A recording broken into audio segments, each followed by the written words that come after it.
Jadi ini di video ini diperuntukkan buat orang-orang yang istilahnya langsung mengambil komentar yang belum tahu bagaimana masalahnya. Seperti ini ya. Kayak misalnya banyak orang-orang bilang, ya udahlah Cynthia Chandra itu kan cewek, ngapain sih orang-orang MMA itu pusing ngurusin yang kayak begini gitu, kayak nggak ada kerjaan aja. Oke. Dan juga ya udahlah biarin lah, itu konten-konten dia, mau gimana lagi, ngapain sih, kepo banget sih seperti itu ya. Nah itu sebenarnya sudah sering banget ya kita lihat orang-orang seperti itu. Nah untuk itu saya akan bikin video penjelasannya untuk saat ini, kesempatan ini ya. Oke, pertama kita lihat Cynthia Chandra itu punya pasar di, kita golongin aja mungkin golongan kelas C lah istilahnya ya. Ibaratnya dia mengambil keuntungan dengan konten-konten dia, dengan yang kita sudah tahu dari dulu itu adalah hal-hal yang mustahil, dan banyak orang masih terhibur dengan hal-hal seperti itu ya. Misalkan dengan pukulan yang pokoknya hancurin beton lah, kayak begitulah, terus latihannya yang sebenarnya kalau dalam dunia bela diri itu kita nggak pakai seperti itu untuk melatih conditioning atau untuk ketepatan. Kita nggak melatih seperti itu karena kita nggak ada gunanya untuk melawan objek yang mati ya, benda mati seperti itu. Kita biasanya melatih lebih mengambil edukasi dari segi fitness olahraga yang benar ya. Kalau nggak otot kita harus latihan apa, misalkan squat atau deadlift dan banyak sekali lah ya. Terus latihan skill. Nah kita itu adalah kita golongkan ke dalam demonstrasi bela diri ya, diperlukan juga minat para praktisi bela diri juga ya. C ya, pada saat itu golongan kontennya itu kelas C ya. Jadi ada pasarnya di sana, dan kemudian dia membuat image-nya sedemikian rupa saktinya dan hebatnya ya. Kita jamin aja selama 3 tahun 4 tahun itu yang kita lihat bahwa dia segala. Nah itu saat dia bisa dia melakukan atau membuat konten yang bisa dibilang itu menyentil ya kelas B dan kelas A ya. Ya kita ambil contoh kelas A itu ya, yang kita udah mengerti lah olahraga seperti apa ya, bela diri seperti apa ya, yang benar itu kayak gimana.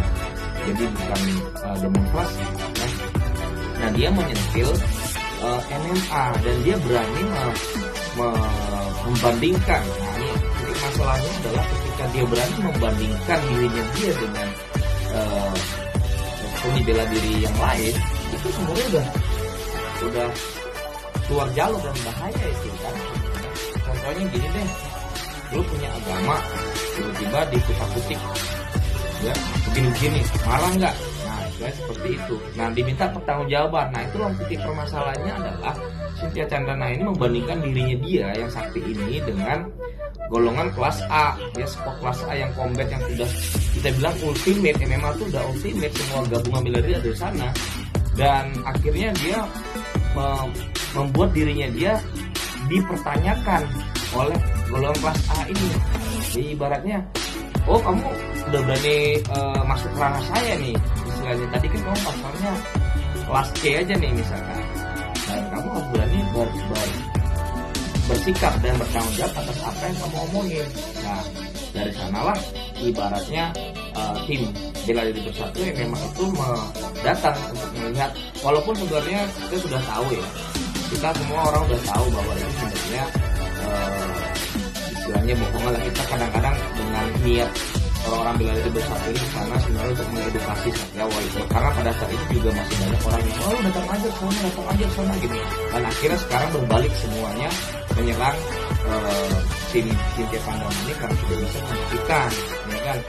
Ibaratnya langsung klarifikasinya tuh ngeliat sana sini sana, ya udah kayak gitulah kayak ibaratnya. Nah, jadi teman-teman orang-orang yang misalnya belum tahu tentang masalah ini, jangan langsung lu ngapa sih cewek diginiin, biarin aja gitu. Nah itu sebenarnya kalau dalam dunia bela diri ya, itu sangat berbahaya sekali. Saya adalah orang yang bilang coba ya, dalam bela diri itu kita apa sih yang kita pelajari? Ini buat orang-orang bela diri ya. Kita belajar bagaimana membina diri kita menjadi orang yang lebih baik, berjiwa ksatria, jujur, sportivitas tinggi ya. Seperti itu yang kita bangun tuh seperti itu ya, jiwa-jiwa ksatria seperti itu, tidak berbohong juga ya. Dan kita lihat ini kan dia berbohong atas nama bela diri ya, dimana bela diri itu adalah pendidikan alternatif yang menurut saya sangat penting peranannya dalam edukasi generasi muda saat ini ya. Karena kita lihat edukasi formal secara sekolah umum aja itu tidak membuat generasi muda kita itu lebih baik ya. Coba sekarang lihat contoh-contohnya orang yang pinter deh. Sekarang ini apakah orang-orang yang berpendidikan tinggi itu bisa dibilang memberikan contoh edukasi yang baik sekarang? Oke, coba lihat sendiri. Orang-orang politik lihat biasa sekali berbohong, ya akhlak sudah nggak ada edukasi yang tinggi yang dia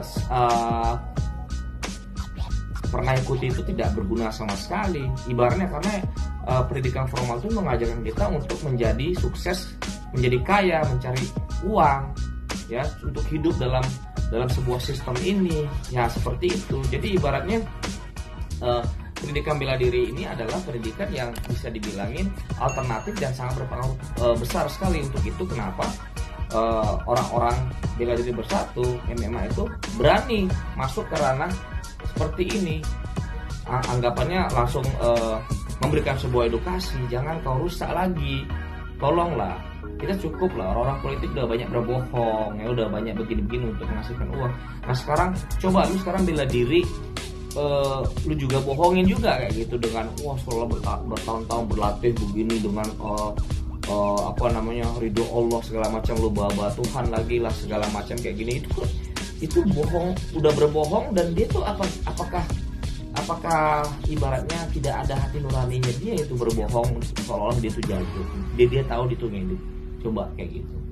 Nah itulah jadi titik permasalahan tuh ketika Cynthia Chandranaya dan timnya ini berani membandingkan dirinya dia dan lebih superior daripada tim MMA, orang-orang MMA dibilangnya. Karena gini deh, kalau lu jago banget nih, lu jago, wah lu keren banget nih, pasti ujung-ujungnya orang akan pengen tanya, gue pengen lihat dong fight lu beneran jago beneran nggak sih? Beneran jago di film nggak sih sebenarnya, atau nggak jago koreografi apa nggak sih? Kalau bisa lu coba deh masuk di MMA, karena MMA itu adalah ajang yang bisa dibilangin itu tunjuk diri yang bisa dibilangin tuh, lu kalau mau jago atas segala semua bela diri harus kesana ajangnya.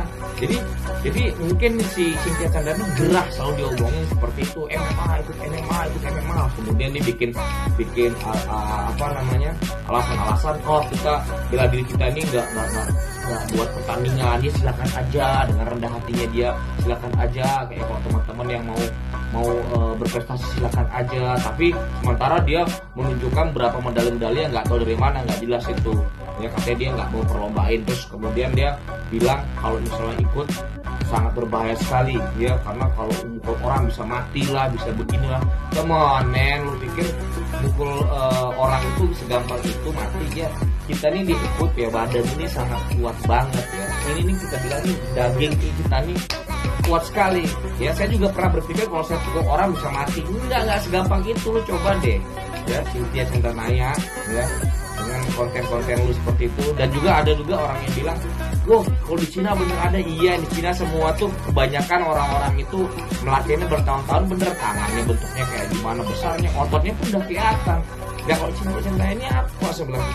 Ototnya aja, fisikalnya kita bisa lihat. Saya sebagai orang olahraga juga, ibaratnya fisiknya aja nggak percaya saya istilahnya kayak gitu. Nggak mustahil lah, push up 1 jari, terus kaki yang ditendangin itu ya beton juga lah, itu tulang keringnya mulus-mulus aja, terus tangannya juga ototnya nggak besar, terus yang tabung gas diangkat pakai kakinya itu, glutesnya tuh seharusnya besar banget, pahanya tuh harusnya besar banget itu kalau kita ngomongin. Nah jadi seperti ini adalah buat video teman-teman orang-orang yang istilahnya nggak ngerti pokok masalahnya, mau biarin aja deh orang itu kerjaannya dia mau diapain sih kok kita ngurusin gini. Kita orang-orang bela diri bersatu itu tidak, ini semuanya ya buat orang yang konsumsi masalah seperti ini. Coba sekarang lihat bagaimana dia masih tetap berbohong, masih tetap melindungi dirinya dia dengan omongan-omongan yang nggak jelas itu, dan masih bikin konten yang receh seperti itulah ibaratnya ya. Kita juga istilahnya tidak mau dirusak nama bela diri ini dengan hal seperti itu ya. Ini adalah the biggest fraud ever ya, asli kayak gitu. Jadi teman-teman tolonglah lihat dikaji kenapa tim MMA ini seharusnya usaha kita ini diberikan apresiasi, bukan malah lu anggap lu cewek kenapa sih mau digini ya. Itu bahaya loh, ini terus bahaya banget kalau dituruti sama orang. Terus apa ya, yang saya concern lagi bahaya itu adalah gini, lu masih aja berbohong tapi nurani lu tuh kemana gitu. Setiap kali lu bikin konten langsung bawa nama-nama Tuhan dan ngomong kalau berbohong Tuhan tidak tidur ya, kayak gini goblok ya itu sebenarnya. Itu hati nuraninya di mana ya, nggak ngerti loh. Oke, itu aja buat teman-teman yang hanya sepihak dan cuma ngambil sepenggal aja ya daripada pemahamannya. Kenapa sih kepo banget ya, istilahnya kalau lu agama lu apa namanya dicolek, masa lu nggak goyang itu istilahnya. Kalau keluarga lu dicolek, masa lu nggak goyang, ibaratnya kayak gitu, masa lu nggak ambil tindakan. Nah ini sama kasusnya seperti itu. Kalau dia berani sebagai seorang satria dan pendekar di dunia bela diri, sebagai seorang satria pendekar, ketika dia berani bicara, dia harus berani bertanggung jawab. Ya sebenarnya kalau dia misalkan ikut pertandingan aja MMA itu, kalau kalah tuh tidak, di dunia MMA itu biasa gitu loh, bukan langsung kalau reputasinya langsung jatuh, langsung kalau harga dirinya langsung enggak, justru kita udah paham dunia seperti itu. Jadi buat impian yang lain, kalau mau naik nama lu ya coba lu masuk ke MMA ring, cobain sana, kalah pun nggak jadi masalah. Di sini adalah pembelajaran, jangan terus-terusan bikin video bikin kayak gitu, edit terus kamu ngomong klarifikasi lagi, aduh hancur dunia ini sebenarnya gitu. Oke teman-teman, sekian guys, semoga ada klarifikasi dan pencerahan buat teman-teman yang selalu kesimpulan tidak dilihat sebenarnya. Oke, selamat beraktivitas, ciao.